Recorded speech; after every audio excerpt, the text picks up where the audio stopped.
கொடுப்பார். ஹல்லேலூயா. ஸ்தோத்திரம். ஏன் விசுவாச அறிக்கை செய்கிறோம்? விசுவாச அறிக்கை செய்யும் போது அதில் ஒரு கனம் உண்டாகும். ஹல்லேலூயா.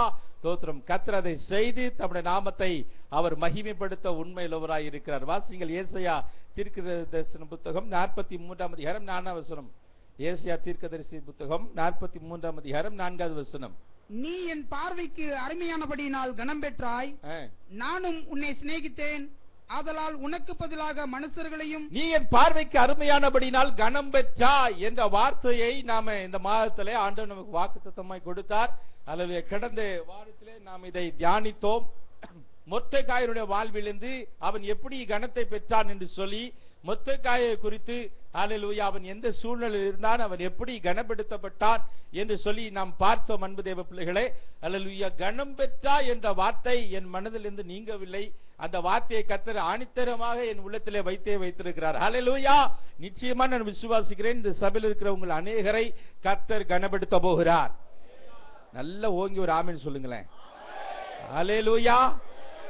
ஊழியக்கார வாயிலிருந்து வார்த்தை வரும்போது டக்குன்னு முந்திக்கிட்டு என்ன சொல்லணும்? என்ன சொல்லணும்? ஹல்லேலூயா. அதுதான் தேடி பிரிச்சுக்கிற ஆசீர்வாதம். புரிஞ்சுக்கிட்டீங்களா? இதெல்லாம் ரகசியம், நல்லா தெரிஞ்சு வச்சுக்கோங்க. ஊழியக்கார வாயிலிருந்து கர்த்தர் உங்களை, ஆமா என்ன இதுதான் முக்கியம். ஹல்லேலூயா. நீங்க பைபிளை பெறட்டுறதெல்லாம் பிறகு. ஹல்லேலூயா. தோற்று நீங்க பைபிளை பெறட்டுறேன்னு இந்த ஆமெனை விட்டுறீங்க பத்தீங்களா, அது நீங்க ஆசீர்வாதத்தை பெற முடியாது. இன்னும் அது வினோதமா சொல்றீங்க, அவ உண்மை. ஹல்லேலூயா. தோற்றம். கர்த்தர் இந்த சபையிலே அநேகரை கனப்படுத்துவேன் என்று சொல்லுகிறார் என்று ஊழியக்கார வாயிலிருந்து வரும்போது டக்குன்னு உடனே ஆமென் சொல்லும் போது அந்த வார்த்தை அப்படியே உங்க சிரசின் மீது கடந்து வரும். ஹல்லேலூயா. Praise Lord. அந்த வார்த்தையை நீங்கள் உங்களுக்கென்று உரிமை ஆக்கிக் கொள்ளுகிறீங்க. ஹல்லேலூயா. அதை உங்களுக்கென்று ஏற்றுக்கொள்ளும் போது அதற்குரிய 100க்கு 100 பலனை உங்களுடைய வாழ்விலே நீங்கள் பெற்றுக்கொள்ள கர்த்தர் உங்களுக்கு கிருபை செய்வார். ஹல்லேலூயா. அன்பு தேவ பிள்ளைகளே, கனம் பெற்றா என்ற வார்த்தையை ஆவியானவர் என் இருதயத்துக்குள்ளே ஆழமாக பதித்து வைத்துக் கொண்டிருக்கிறார். ஹல்லேலூயா. Praise Lord. அநேகர் நீங்கள் அந்த கனத்தை ஹல்லேலூயா பெறுவீர்கள் என்று கர்த்தர் சொல்லுகிறார். ஹல்லேலூயா. Praise Lord. நீங்கள் அந்த கனத்திற்கு பாத்திரவான்கள். கனவீரத்திற்கல்ல, கனத்துக்கு பாத்திரவான்களாய் நீங்கள் இருக்கிறீர்கள். நிச்சயமாகவே கர்த்தர் உங்களை கனப்படுத்த போகிறார். Praise lord. வேதத்திலே நான் சில காரியங்களை பார்க்கும்போது சிலரை கனப்படுத்த வேண்டும் என்று கர்த்தர் விரும்புகிறார். ஹல்லேலூயா. நம்மள ஆண்டவர் கனப்படுத்துவேன்னு சொல்றார், அது உண்மை. ஆனா நாம சிலரை கனப்படுத்த வேண்டும் என்று சொல்லி ஆண்டவர் வேதத்துல எழுதி வச்சிருக்கிறார். அது என்னன்னு சொல்லி கொஞ்சம் சற்று கொஞ்சம் பார்த்துருவோமா? தோத்திரம். யார் யாரெல்லாம் நாம் கனப்படுத்த வேண்டும் என்று, இதெல்லாம் நம்ம என்ன செய்யணும்?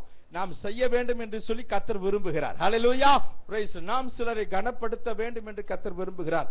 யாத்ராகமம் 20ஆம் அதிகாரம் 12ஆம் வசனம். நல்ல கேளுங்க, இது நமக்கு ரொம்ப முக்கியம் நம்முடைய ஆவிக்குரிய வாழ்க்கைக்கு. உன் தேவனாகிய கர்த்தர் உனக்கு கொடுக்கிற தேசத்திலே உன் நாட்கள் நீடித்திருப்பதற்கு உன் தகப்பனையும் உன் தாயையும் கனம் பண்ணுவாயாக.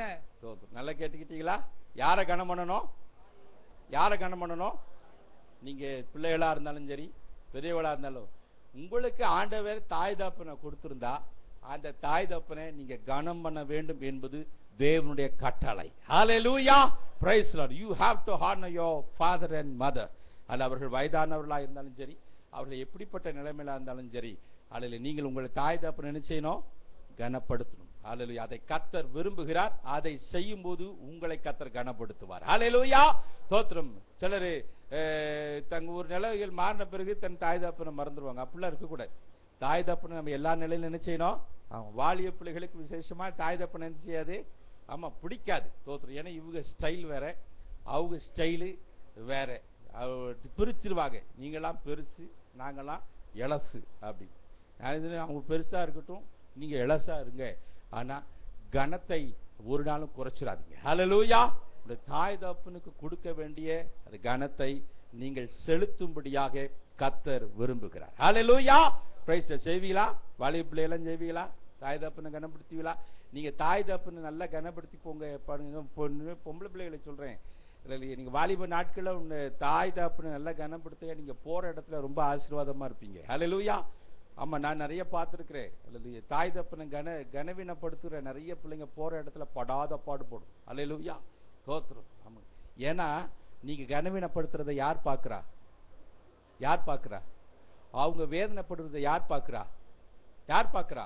கர்த்தர் பார்க்கிறார். ஹல்லேலூயா, ஹல்லேலூயா. கர்த்தர் பார்க்கிறார். ஹல்லேலூயா. நீங்க உங்க தாய் தகப்பனை கனவீனப்படுத்துறீங்க, you have to reap for that. ஹல்லேலூயா. அதற்குரிய பலனை நீங்க என்ன செய்யணும்? ஆமா, காரணம். ஆனா உங்க தாய் தகப்பனை நீங்க நல்லா கனப்படுத்தி பாருங்க. ஹல்லேலூயா. நீங்க எப்படிப்பட்ட சூழ்நிலைக்குள்ளே கடந்து போனாலும் கர்த்தர் உங்களுக்கு அது வேண்டிய கிருபைகளை கர்த்தர் கொடுப்பார். ஹல்லேலூயா. நல்ல வாலிப பொம்பளை பிள்ளை இருந்தாலும் சரி, வாலிப ஆம்பளை பிள்ளையா இருந்தாலும் சரி, அல்லது உங்களுடைய தாய் தகப்பனை நல்லா கனப்படுத்துங்க. நீங்க திருமண மாணவர்களா இருந்தாலும் வயதான தாய் தகப்பன் உங்களுக்கு இருந்தால் அவர்களை கனப்படுத்தும்படியாய் கர்த்தர் விரும்புகிறார். அவர்களுக்குரிய கனத்தை கர்த்தர் நீங்கள் கொடுங்க. இரண்டாவதாக நாம் யாரை கனப்படுத்த வேண்டும்? லேவியராகமம் 19:32. லேவியராகமம் 19:32. இதுல நமக்கு நல்ல ஒரு ஆலோசனையாக ஆவியானவர் கொடுக்கிறார். நல்ல கேட்டுக்கோங்க. நரைத்தவனுக்கு முன்பாக எழுந்து முதிர் வயதுள்ளவன் முகத்தை கனம் பண்ணி.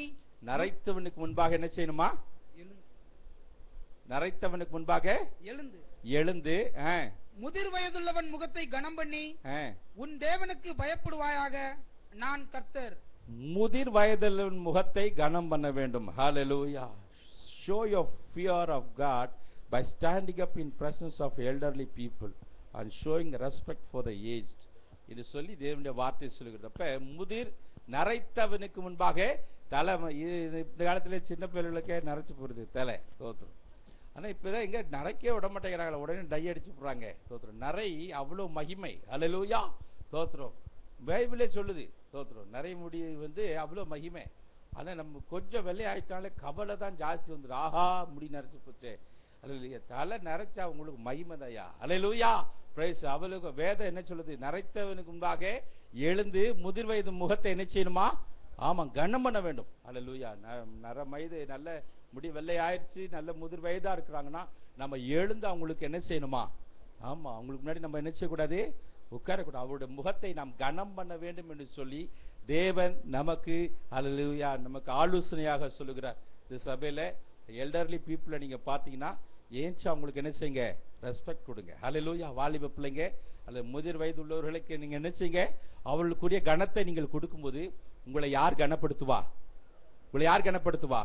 ஹல்லேலூயா. இதெல்லாம் ஆலோசனையாக பரிசுத்த ஆவியானவர் சொல்லுகிறார். இதையெல்லாம் என் ஜனத்தை என்ன செய்ய சொல்லு. ஹல்லேலூயா. இதெல்லாம் நம்ம இந்த வசனத்தின்படி படிச்சிருக்கோமா? கேள்விப்பட்டிருக்கோம்.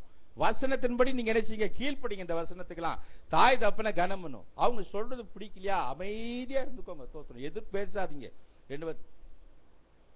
வார்த்தை என்ன செஞ்சிடாதீங்க? போட்டுறாதீங்க. அவங்கள வேதனைப்படுத்திடாதீங்க. ஹல்லேலூயா. அவங்க சொல்றது உங்களுக்கு பிடிக்கலையா? அமைதியா நீங்க இருங்க. அல்ல, அவர்களுடைய கனத்தை நீங்க கொடுங்க. திருப்பி பேசி அவர்களுக்கு சேர்ந்து பதில் பேச்சா வாங்கிடாதீங்க. அது ரொம்ப கஷ்டத்தை அல்ல கொடுக்கக்கூடியதாக இருக்கும். அமைதியா இருக்கிற வரைக்கும் நமக்கு பெரிய ஆசீர்வாதம். தோத்துரும். ரெண்டாவது, முதிர் வயது உள்ளவர்களை நம்ம என்ன செய்யணும்?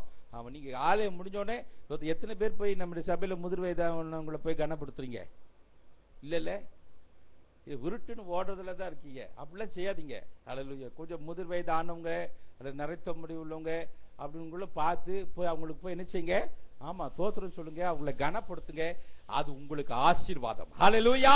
தோத்திரம். உங்களோட வீட்லயும் சரி, உங்களோட எல்லாத்திலையும் பார்க்கிற இடங்களிலே அல்ல முதிர் வயது உள்ளவர்களை நீங்கள் சந்தித்தார், அவர்களை கனம் பண்ணி எழுந்து நின்று. வேதம் எவ்வளவு அழகா சொல்லுது பாருங்க. முன்பாக எழுந்து நிற்கணுமாம். ஹல்லேலூயா. Praise the Lord. ஹல்லேலூயா. ஆங்கிலத்தில் ஸ்டாண்டிங் அப். அவளை உட்கார்ந்துகிட்டே என்ன செய்யக்கூடாதான்? தோத்திரம் சொல்லக்கூடாதான். ஏஞ்சி நின்று என்ன செய்யணுமா? அவங்களுக்கு தோத்திரம் சொல்லி அவர்களை கனப்படுத்த வேண்டும் என்று சொல்லி ஆண்டவர் நமக்கு அது அறிவுரையாக கொடுக்கிறார். மூன்றாவது, சங்கீதம் 15 சங்கீதம் 4 வசனம்.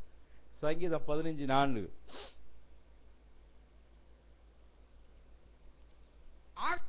அவன் பார்வைக்கு தீர்ப்பானவன் கர்த்தருக்கு பயந்தவர்களையோ கனம் பண்ணுகிறான். கர்த்தருக்கு பயந்தவர்களையோ கனம் பண்ணுகிறான். Honor the faithful followers of the Lord.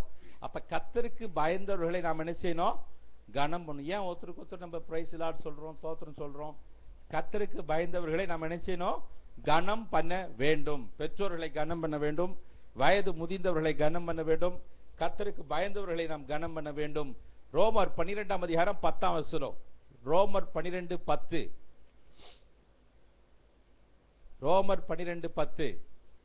சகோதர சிநேகத்திலே ஒருவர் மேல் ஒருவர் பட்டமாயிருங்கள். கனம் பண்ணுகிறதிலே ஒருவருக்கொருவர் முந்திக் கொள்ளுங்கள். கனம் பண்ணுகிறதில் ஒருவருக்கொரு என்ன செய்யுங்க? முந்திக் கொள்ளுங்கள். ஹalleluya, praise the Lord. கனம் பண்ணுவதிலே நாம் முந்திக் கொள்ள வேண்டுமாம். ஹalleluya. நம்ம நானே நேத்துல நம்ம நினைச்சு அவங்க முதல்ல தோத்திரம் போட்டோம், அப்புறம் பிறகு நம்ம தோத்திரம் போடலாம். இன்னைக்கு நிறைய தோத்திரம் போடாத காரணமே அவங்க தோத்திரம் போடலையே, நம்ம எப்படி தோத்திரம் போடுறது? வேத நமக்கு கொடுக்கிற ஆலோசனை கனம் பண்ணுவதில் முந்திக் கொள்ளுது. செல்லாம் பாத்தீங்கன்னா அப்படி சைடா அப்படியே போவாங்க. அவங்க தோத்திரம் போடுறாங்களான்னு அவங்க தோத்திரம் போட்ட அதாவது பார்க்காமலாம் இல்ல, அவங்க தோத்திரம் முன்னாடி போடலையே அவங்க போடுறாங்களான்னு பார்க்கலாமான்னு சொல்லிட்டு ஓரக்கண்ணிலேயே நடப்பாங்க தோத்திரம்.